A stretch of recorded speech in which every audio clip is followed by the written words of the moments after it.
नगर में शहीद पुलिस जवानों को आखिरी सलामी। कुछ ही देर पहले श्रीनगर के भगत चौक पर पुलिस पार्टी पर हमला हुआ है, जिसके बाद फायरिंग का वीडियो भी सामने आया है। आतंकी हमले में 2 पुलिस जवान शहीद हुए हैं। इलाके में सर्च ऑपरेशन जारी है। पुलिस ने एक संदिग्ध को गिरफ्तार किया है। आतंकी ने AK-47 से फायरिंग की है।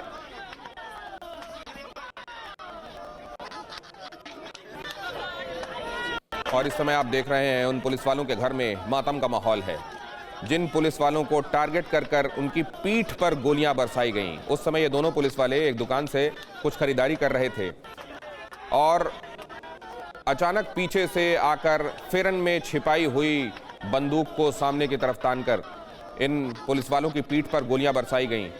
उन्होंने मौके पर ही दम तोड़ दिए। आतंकवादी वापस उसी दिशा में भागा जिधर से आया था। ये पुलिस का CCTV कैमरा है जिसमें उसकी हरकतें दर्ज हो गई हैं और बहुत जल्द पुलिस का दावा है, सोर्सेस का दावा है कि उसे पकड़ लिया जाएगा। हालांकि वो जाकर अंदर गलियों से होता हुआ बस्ती की तरफ भाग गया और ये भी मुमकिन है कि लोगों के बीच में खुद को छिपाकर वो अभी तक अपने आप को बचाए रख पाया हो। लेकिन अब ये सूत्र बता रहे हैं कि इसकी पहचान हो गई है। ये भी पता चल गया है कि ये किस तरफ भागा है और बहुत जल्द वो गिरफ्त में होगा।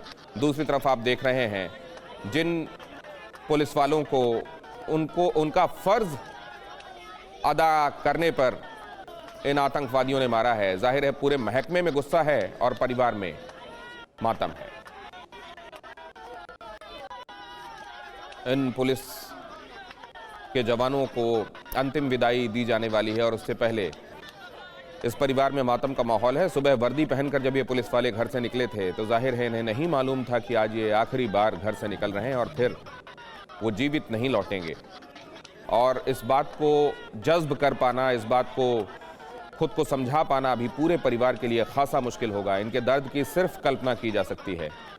2 जवानों ने हमारी सुरक्षा के लिए एक बार फिर खुद को शहीद कर दिया। इरफान कुरैशी हमारे संवाददाता हमारे साथ जुड़ रहे हैं। इरफान, यहाँ अंतिम विदाई दी जाने वाली है उन जवानों की को, और उधर इस आतंकवादी का अब तक कुछ पता चला? क्योंकि ये खासा चैलेंजिंग है। बिल्कुल दिनेश, श्रीनगर के डिस्ट्रिक्ट पुलिस लाइन में अभी आखिरी विदाई दी जा रही है इन दोनों जवानों को जम्मू कश्मीर पुलिस के। इससे पहले भी एक जवान सुबह बडगाम में मुठभेड़ में हलाक हुए थे, उसका भी रीटेलिंग कुछ देर पहले ही हुआ था जब ये अटैक हुआ। अभी मैं बिल्कुल उसी जगह पे मौजूद हूँ जहाँ पर ये अटैक हुआ।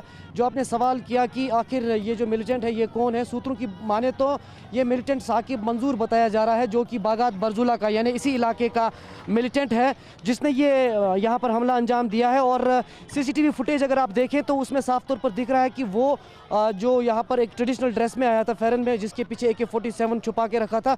और जब बिल्कुल मेरे सामने जो ये शिव शक्ति स्वीट्स बागात चौक श्रीनगर लिखा है बोर्ड में, इसी दुकान के पास वो पुलिस के दोनों जवान खड़े थे। वो कुछ खरीदारी कर रहे थे जब पीछे से मिलिटेंट ने बंदूक निकालकर उन पर गोलियां दाग दी। उसके तुरंत बाद ही पूरे इलाके को अंदर कॉर्डन में लिया गया था, लेकिन अब तक लग रहा है कि मिलिटेंट भागने में कामयाब हुआ है, क्योंकि अब एक के बाद एक अंदर से सुरक्षा बल बाहर आना शुरू हो चुके हैं।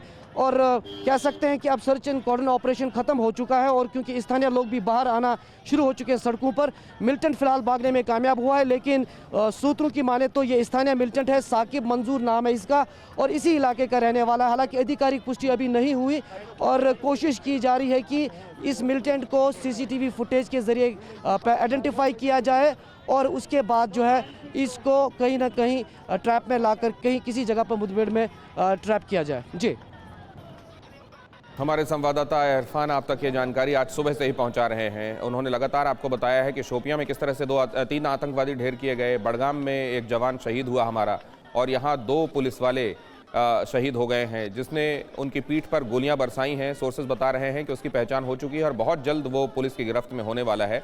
लेकिन सवाल यह है कि इस तरह के कुछ और CCTV फुटेजेस हैं क्या जिससे इसके निकलने, भागने और कहां गया हो सकता है इस बारे में चीजें असर्टेन हो सकें, या ये अकेला फुटेज के आधार पर छानबीन आगे बढ़ रही है? देखिए दिनेश, मैं आपको बता दूं ये जो इलाका है बहुत ही पॉश इलाका इसलिए भी है क्योंकि ये लाल चौक को एयरपोर्ट से कनेक्ट करता है। और मेरे कैमरामैन अगर बाईं तरफ पैन करके आपको दिखाने की कोशिश करेंगे हम, यहाँ पर CCTV कैमरास लगे हैं। अगर आप फुटेज को बहुत करीब से देखें तो वो फुटेज में मिलिटेंट को कैमरा जो है फॉलो करता है, यानी कि जो पुलिस कंट्रोल रूम में सीसीटीवी फुटेज बनाया गया है इन मूविंग कैमरास के ज़रिए, ये उस कैमरा का फुटेज है। इस इलाके में कई ऐसे सीसीटीवी कैमरा है जिसको खंगाला जा रहा है अभी पुलिस द्वारा, और उससे मिलिटेंट को सटीक तरीके से आइडेंटिफाई किया जा सकता है। ये पहला फुटेज है जो पुलिस को हाथ लगा है फिलहाल, और बाकी सीसीटीवी कैमरास को फिलहाल इन्वेस्टिगेट किया जा रहा है उनमें क्या कैप्चर हुआ है, क्योंकि ये घना और रिहायशी इलाका है। यहाँ अंदर कोई फुटेज नहीं मिल सकता सीसीटीवी का, क्योंकि अंदर दुकानें भी नहीं है। जो है इसी बागात चौक के आसपास सीसीटीवी कैमरास है।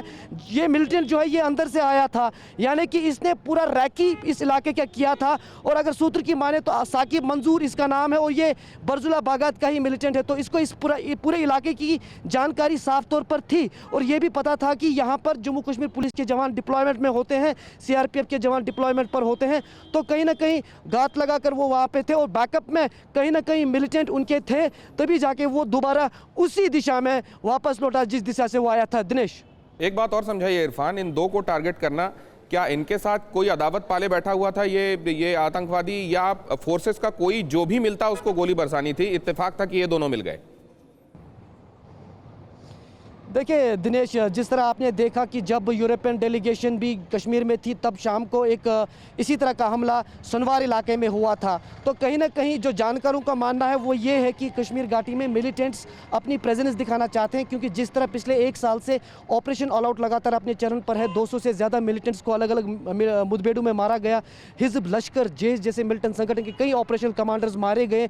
मिलिटेंसी पर निरंतर पाने की लगातार कोशिश और प्रयास किए जा रहे हैं। उसके चलते अब मिलिटेंट्स कहीं ना कहीं यहाँ कश्मीर घाटी में प्रेजेंस दिखा रहे हैं, क्योंकि एक तरफ वेपनरी की कमियां हैं, दूसरी तरफ इन्फिल्ट्रेशन नाकाम हो रही है, लोकल मिलिटेंट रिक्रूटमेंट्स में काफ़ी कमी देखने को मिली है। यानी कि जो ऑपरेशन ऑल आउट के साथ साथ प्रयास किए जा रहे हैं मिलिटेंसी का खात्मा कश्मीर घाटी में करने को, वो कामयाब साफ तौर पर होते हुए दिख रहे हैं। उसके चलते अब कहीं ना कहीं एक बार फिर से ऐसा लग रहा है कि मिलिटेंट्स ये ट्रेंड बनाने की कोशिश कर रहे हैं कि वो एक्टिविटीज़ करें जिससे कि वो अपनी प्रेजेंस दिखाएं कि हम यहाँ कश्मीर घाटी में अभी भी मौजूद है, और वो सक्रिय होने की कोशिश करेंगे। और दूसरी तरफ दिनेश, बहुत अहम बात है, जिस तरह जम्मू कश्मीर और ख़ासतौर पर कश्मीर घाटी में जो पर्यटन है वो बहुत ही उसमें बढ़ावा देखने को मिला। ख़ासतौर पर पिछले कई महीनों से गुलमर्ग, सोनमर्ग और पहलगाम जैसी हसीन वादियों में खचाखच सैलानियों से भरे हुए लोग आपको दिखेंगे। तो कहीं ना कहीं उससे एक शांति का संदेश कश्मीर घाटी से पूरे देश भर में गया था, दुनिया में गया था, और उसके लिए कई प्रयास प्रशासन और सरकार लगातार कर रही है, और कई कार्यक्रम के बहुत आयोजन शुक्रिया। किए आगे जा भी रहे हैं। ब्यौरा लेने आपके पास आएंगे। फिक्र आपकी, सोमवार से शुक्रवार रात 9 बजे सिर्फ TV9 भारतवर्ष पर।